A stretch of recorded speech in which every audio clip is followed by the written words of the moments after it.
आज कश्मीर क्या है वो इनको नहीं दिखता, पीओके ने आरजू ने बताया वो इनको नहीं दिखता। आज फिर भी इनको वैसे सर माथे पर बैठ करके हरियाणा में बांट रहे हैं, राजस्थान में बांट रहे हैं, कुछ एक दो सीटें ज्यादा ले लेंगे कि वहां पे शव ज्यादा आते हैं, वहां पे शव कम आते हैं। गुजरात में शव आते ही नहीं है, हरियाणा में शव ज्यादा आते हैं, तो वहां सीटें ले लेंगे, वहां सीटें ले लेंगे शव दिखा करके। सचिन जी, आपका फर्ज नहीं बनता सरकार से अनुजा कपूर, शेम। इंक्वायरी क्यों नहीं हुई? आपका फर्ज नहीं बनता, आप पत्रकार हैं। सेना का पॉलिटिसाइजेशन नहीं होना चाहिए, राजनीतिकरण सेना का नहीं होना चाहिए। हमारी सेना एक राजनीतिक है और सब लोग, सेना हमारे सर माथे, लेकिन आप राजनीतिक बयान तो क्यों दे रहे हैं सेना के ऊपर? और जो आप इंक्वायरी की बात कर रहे हैं, सेना का एक सेट प्रोसीजर है, हर एक चीज की इंक्वायरी होती है। बोलिए अनुजा।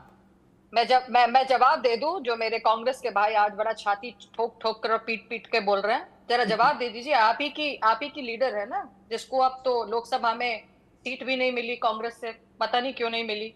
सुप्रिया सुले, क्या कहा था उसने कहा था ना, बालकोट के जो वहां पर शहीद हुए हैं, तो शहीद कौन है? बालकोट में किन का बात कर रहे थे आप लोग? पाकिस्तान के लोग, वो शहीद हैं? तो यहाँ पर ड्रामा मत करो, ठीक है? मुझे पसंद नहीं है कोई यहाँ बैठकर इंडिया के बारे में इतनी ऊंची बात कर दे और पाकिस्तान के लोगों को शहीदी खड़ा कर दे, और यहाँ पर बैठकर गाना गाए। अरे कितना बजट निकाला था, अरे कितना बजट निकाला था कांग्रेस के इरा में, कितना कांग्रेस के इरा में कितना बजट है? जवाब दे दो। बहुत गाना यहाँ बैठकर बजट बता दो। अरे मोदी के हिसाब का बजट बता दो। तुम्हारे पास जवाब नहीं है, क्या नहीं है भाई आपके पास? क्योंकि आपके पास जो सर माथे पे बोलने से नहीं होता था। अरे उनको उनके डिफेंस के कपड़े तक देते नहीं थे आप लोग। अरे उनके जूते कैसे बेचारे पहनते थे? अरे उनको जो बुलेट प्रूफ जैकेट नहीं देते थे आप लोग। अरे बातें करते हो, उनके वेपन्स नकली देते थे। लोग भाग रहे हैं, फौज में जाना नहीं चाहते, कोई पुलिस चाहता है, कोई हरियाणा पुलिस चाहता है। 4 साल की नौकरी दी आपने फौज को, ये आपने फौज का सम्मान करा है। भारत की कितनी बेइज्जती 4 साल की नौकरी देकर ये फौज का सम्मान करा है। परिवार एनआरआई बनकर यहाँ आ गया। योगी जी ने क्या कहा है? योगी जी ने क्या कहा है? योगी जी ने कहा पाकिस्तान में चले जाओ अगर यहाँ रहने की औकात नहीं है तो। अगर यहाँ रहने की औकात नहीं है तो वहाँ पाकिस्तान में चले जाओ। समझ गए? यहाँ समझ गए कि नहीं समझ गए? और सुप्रिया सुले से जाके पूछो, आप सुप्रिया सुले से जाके पूछो कि बालकोट के अंदर किन लोगों को शहीद होनी हो, किन लोगों को शहीद होनी। आज यहाँ पर बैठकर गाना गा रहे हो। अरे जो लोगों को हम लोग उसके मारने वाले लोग हैं, तुम्हारी तरह नहीं है, तुम्हारी तरह नहीं है तो चूड़ियों का नाम ले लेंगे। चूड़ियां सुहाग की निशानी है, और सुहाग जो है ना वो औरत की निशानी है। तो जो औरतें चूड़ियां पहनती है वो चूड़ियों से घसीट कर बालों से औरतों को घसीट कर यहाँ पर रख सकती है। समझ के हमें जाके आप जाकर अपने फारूक अब्दुल्ला से पूछो, जाके अपने मणिशंकर अय्यर से पूछो। कांग्रेस ने झूठ अलग कर दिया, अब कांग्रेस इनसे बात नहीं कर रही। हम लोग ने तो सैप पे बोल दिया। अरे तुम्हारे डिफेंस के जो स्टेट के लोग थे एयर इंडिया में जाकर क्या यूज करते थे? देकर देश का सम्मान करा है या अपमान करा, बताइए देश को। भारत पूछता है, जवान पूछ रहे हैं, फौज में कोई जा नहीं रहा है, मजा आया, फौज में कोई नहीं जा रहा 4 साल के लिए। पाकिस्तान तो हमारा दोस्त है, इंडिया हमारा दुश्मन है। अगले दिन बेंगलुरु ने बता दिया, ले ठीक है, लड़ते नहीं है, वरना आरजू जा करके कहेंगी पाकिस्तान से बैठिए कि अब ऐसा है कि 2 पार्टियां आपस में ऐसे लड़ी थी कि एक पाकिस्तान का प्रवक्ता है और एक जो है वो भारत का प्रवक्ता था। तो ऐसा मत कीजिए, ठीक है, पार्टी के प्रवक्ता ठीक है, ऐसा जो है डिबेट नहीं होना चाहिए।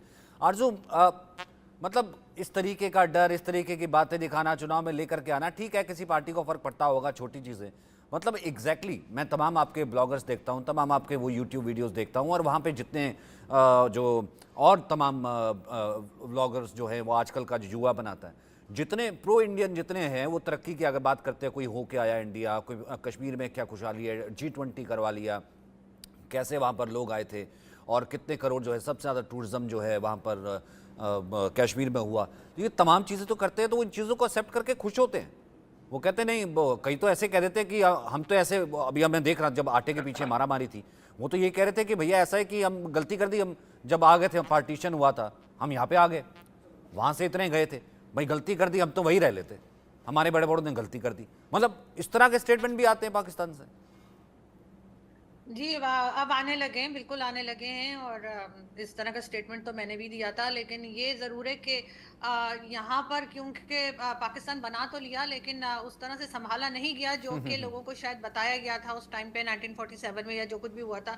तो जाहिर है जब हम अपने पड़ोसियों को, ना सिर्फ हिंदुस्तान को बल्कि अगर हम बांग्लादेश की तरफ भी देखते हैं तो उसमें भी हमें प्रोग्रेस दिखाई देती है और वो आगे बढ़ता हुआ दिखाई देता है। तो यहाँ पर अब लोग सोशल मीडिया की वजह से और आपके चैनल्स की वजह से अब लोग खुलकर बात करने लगे। और जहां तक आप ये कह रहे थे कि जो भी प्राइम मिनिस्टर आता है पाकिस्तान का, वो आके सबसे पहले एक स्टेटमेंट जो है वो कश्मीर पे या एक स्टेटमेंट जो है वो भारत के खिलाफ देता है, तो उससे आपको तो समझ ही जाना चाहिए कि स्क्रिप्ट राइटर एक ही है। जिसको जो भी प्राइम मिनिस्टर लाया जाता है और हटाया जाता है, यकीनन हम लोगों के वोट के जरिए तो ना कोई आता है ना हटाया जाता है। ये तो सभी को मालूम है कि गवर्नमेंट्स कैसे बनती हैं और कैसे हटाई जाती हैं। वरना इस बार भी इमरान खान को मैंडेट मिला था, लेकिन जो गवर्नमेंट बनी वो शहबाज शरीफ साहब की बनी। तो इसीलिए उनको आते ही पहला स्टेटमेंट उन्हें भारत के खिलाफ और कश्मीर के ऊपर ही देना होता है। लेकिन पब्लिक में अब अवेयरनेस आ गई है, पब्लिक अब काफी चीजें समझ रही है, बोल भी रही है, सोशल मीडिया की वजह से उस चीज को एक्सप्रेस भी कर रही है। ये और बात है कि हमारे यहाँ आजकल सोशल मीडिया को कंट्रोल करने की बात की जा रही है। एक्स को तो फिलहाल बैन कर रखा है, लेकिन किसी ना किसी तरीके से लोग उसको देख लेते हैं। तो ये चीज अब रुकने वाली नहीं है। बाकी छोटी मोटी चीजें जो किसी भी कंट्री में गड़बड़ होती रहती है, वो कोई खास बात नहीं। अगर आपकी गवर्नमेंट जो है वो 100 में से अगर 50% जो उन्होंने वादे किए वो भी अगर पूरे कर देती है तो मेरा ख्याल है वो ठीक है। बाकी अपोजिशन का काम तो यही होता है कि वो बार बार लेग पुलिंग करे, वो हमारे यहाँ भी चलता रहता है और मेरे ख्याल है ऐसे ही चलता रहना चाहिए ताकि हर वक्त जो है वो टोस पे खड़ी रहे गवर्नमेंट और काम बेहतर से बेहतर हो सके। ठीक है, लेकिन अब पीके सहगल सर, अगर मैं इसको रियलिटी में पिक्चर दिखाने की कोशिश करूं, क्या कांग्रेस को नहीं पता होगा कि हमारी फौज कितनी स्ट्रांग है और वो क्या कर सकती है? क्या है फौज की ताकत? कि पीओ के जब गृह मंत्री कह रहे हैं पूरी भरी सभा में, तो कुछ तो प्लान होगा ना, जब पीएम भी कह देते हैं। सहगल सर, मुझे पक्का यकीन है कि कांग्रेस को भी हर प्रकार से पता है कि हमारी सेना जो है बहुत स्ट्रांग है और देश की एकता और अखंडता की हर प्रकार से रक्षा करते हैं, हर प्रकार से देश सुरक्षित है। वो सुख चैन की नींद सोते हैं क्योंकि हमारी आर्म फोर्सेस बड़ी स्ट्रांग है और हर प्रकार से सतर्क है। उसके बावजूद मीडिया के सामने या टीवी के सामने इस माफी के स्टेटमेंट देते हैं जो निंदनीय है, जो कंडेमनेबल है। तो क्या मजबूरी क्या होती है इनकी क्या मजबूरी होती है? Vote bank politics. मैं तो दाग देता हूँ आरजू जी का और सैल्यूटेशन टू हर कि शी इज गॉट गट्स। जो उन्होंने बातचीत कही, ये आज मैं पहली बार की पाकिस्तानी जर्नलिस्ट से सुन रहा हूँ कि वास्तव में सारा देश जानता है, सारी दुनिया जानती है कि सरकारें वहाँ कैसे बनती हैं, कैसे हटाई जाती हैं, कैसे बनाई जाती हैं। This is a statement that is I think the first ever said by a Pakistani journalist, and I say hats off to her. I only hope like hell that ISI doesn't get after her. But that's a fact of life. वो आपकी नहीं कर रही है, हालांकि बहुत time से कर रही हैं। अब शायद डर के आगे जीत है, हो सकता है उनका डर अब दूर हो गया होगा। अगर वास्तव में डर पाकिस्तानी जर्नलिस्ट का दूर हो गया है तो it's a very very good thing and I am very certain over a period of time there will be better relation between नहीं, अभी नहीं। अगर डर के, मैं एक एक कमेंट ले लेता हूँ डर के ऊपर। आरजू, आपका डर कैसे दूर हुआ? जो शर्मा जी यहाँ बैठे इनका डर नहीं दूर हुआ? पता नहीं, मैं शुरू से ही नहीं डरती, शुरू से इसी किस्म की जो सच्ची बात है वो मेरे झूठ बोलने से या छुपाने से छुपेगी तो नहीं। सोशल मीडिया की वजह से हर बात अब सामने है और अच्छी बात यह है कि अब हमारे यहाँ जो मीडिया है और जो जर्नलिस्ट है कम से कम वो हिम्मत कर रहे हैं सच बोलने की। ये और बात है कि हमें फिर उसके बाद टैग कर दिया जाता है कि तो गद्दार हैं, ये तो पाकिस्तान के खिलाफ बात कर रहे हैं, लेकिन हम लोग असल में पाकिस्तान को ठीक करने की कोशिश कर रहे हैं। That's it. तो शर्मा जी, आपको कितना डर लगता है जब अपनी फौज खड़ी है? हमें कोई डर नहीं है। हमें डर ये है कि फौज कमजोर क्यों हो गई 10 साल में। मेरे दो हमारे अफसर बैठे हैं आपके सामने, एक्सपर्ट बैठे। मेरा एक ही सवाल है, क्या पुलवामा की जांच होनी चाहिए थी या नहीं होनी चाहिए थी? बस इसका जवाब दे दो तो सारा डर खत्म हो जाएगा। ठीक है, सहगल जी जवाब दीजिए। आपसे, अब देखिए, अब ये आपसे ही जवाब, मैंने कहा ना ये आपसे ही जवाब मांगेंगे। फौज कमजोर होगी 10 साल में, उससे पहले नहीं। ये कह रहे 10 साल में फौज कमजोर होगी। ये तो बीजेपी से सवाल है। हाँ, ये बीजेपी सवालों से सवाल है कि अरे फौज कमजोर होगी तो फौज जवाब देगी ना। फिर फौज से जवाब सुन लीजिए, हुई है कि नहीं हुई है। सर, आपका राजनीतिक सवाल है सर, आप राजनीतिक सवाल, राजनीतिक जवाब, राजनीतिक मंच नहीं है। एक सेकंड, दो बड़े फौजी बैठे हैं इसलिए रिस्पेक्ट करना सीखिए। दो बड़े फौजी बैठे, ऐसे ही मुंह उठा के नीचे हो गई, नीचे हो गई, 10 साल में पीछे हो गई है। सुन लीजिए ना कहाँ हो गई है। Let's talk on the facts man. जानता है कि आउटकम क्या है। ठीक है, आउटकम पहले यही सहगल था सर, कि फिर उसके बाद अजय के बंसल सर। और आपको याद होगा कि पाकिस्तान में बैठे हुए आतंकियों ने कबूल किया कि ये हादसे को अंजाम उन्होंने दिया। उसके बाद हिंदुस्तान ने कार्रवाई की, और कार्रवाई की जब ये उन्होंने पुलवामा का किया, उसके 15 से 20 दिन के बाद में हिंदुस्तान ने बालाकोट में स्ट्राइक की। और हमारे प्रधानमंत्री ने साफ तौर पे कहा था इन पब्लिक रैली कि पाकिस्तान को साफ तौर पे नजर आना चाहिए कि हम इसका बदला जरूर लेंगे, अवश्य लेंगे। किस प्रकार से लेंगे, कब लेंगे, कैसे लेंगे, किस तरीके से लेंगे, वो हम उसका जिक्र नहीं कर सकते।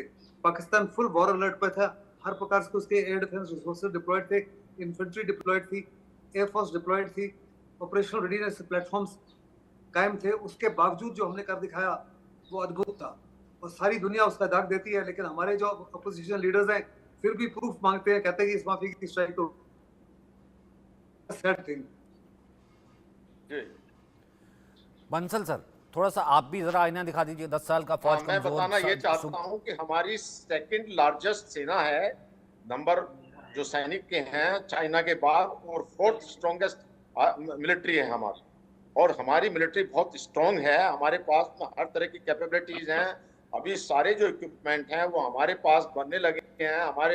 हम इंटरकॉन्टिनेंटल बैलिस्टिक मिसाइल बना रहे हैं। ये कहना कि हमारी सेना 10 साल में मजबूत कमजोर हो गई है, बिल्कुल गलत है, निंदनीय है, और ये बहुत दुर्भाग्यपूर्ण है। हमारी सेना बहुत स्ट्रॉन्ग है, उसमें आर्मी लीजिए, नेवी लीजिए, एयरफोर्स लीजिए, हमारे पास में अभी कैपेबिलिटी है। हमारे पास में 2 जो हैं वो एयरक्राफ्ट कैरियर्स हैं, जबकि पहले एक होता था, अभी तीसरा बना रहे हैं। और हमारे पास में न्यूक्लियर सबमरीन है, हमारे पास में इंटरकॉन्टिनेंटल बैलिस्टिक मिसाइल है। हमारी मिसाइलें जो हैं ब्रह्मोस मिसाइल दुनिया खरीद रही है, फिलीपींस खरीद रहा है। और जो इस तरह में अब जब ये इंसिडेंस हुआ था, जब हमने उधर जाके स्ट्राइक किया था, जो एयर स्ट्राइक किया था, उसके बाद में अभिनंदन को रखा था, तो उनको जो छोड़ नहीं रहे थे, तो हमारी सेना ने मिसाइलें तान दी थी उधर, और वो पाकिस्तान को पता नहीं लगा था, यूएसए को पता लगा था। यूएसए ने उनको समझाया कि इसको छोड़ो, अगले दिन ही छोड़ दिया। तो आप कैसे कह सकते हैं कि जो हमारी सेना जो है कमजोर है? हमारी सेना बहुत स्ट्रॉन्ग है, हमारी सेना चाइन 2 फ्रंट वार लड़ने के लिए तैयार है। तो इस तरह के बयान देने तो बहुत ही दुखद पूर्ण है कि हमारी सेना कमजोर हो गई है। सेना हमेशा स्ट्रॉन्ग रही है, स्ट्रॉन्ग रहेगी। ये सिर्फ लीडरशिप की बात है। जनरल साहब, मेरा सवाल ये है, हथियार तो इनको चलाने के लिए लोग भी तो चाहिए।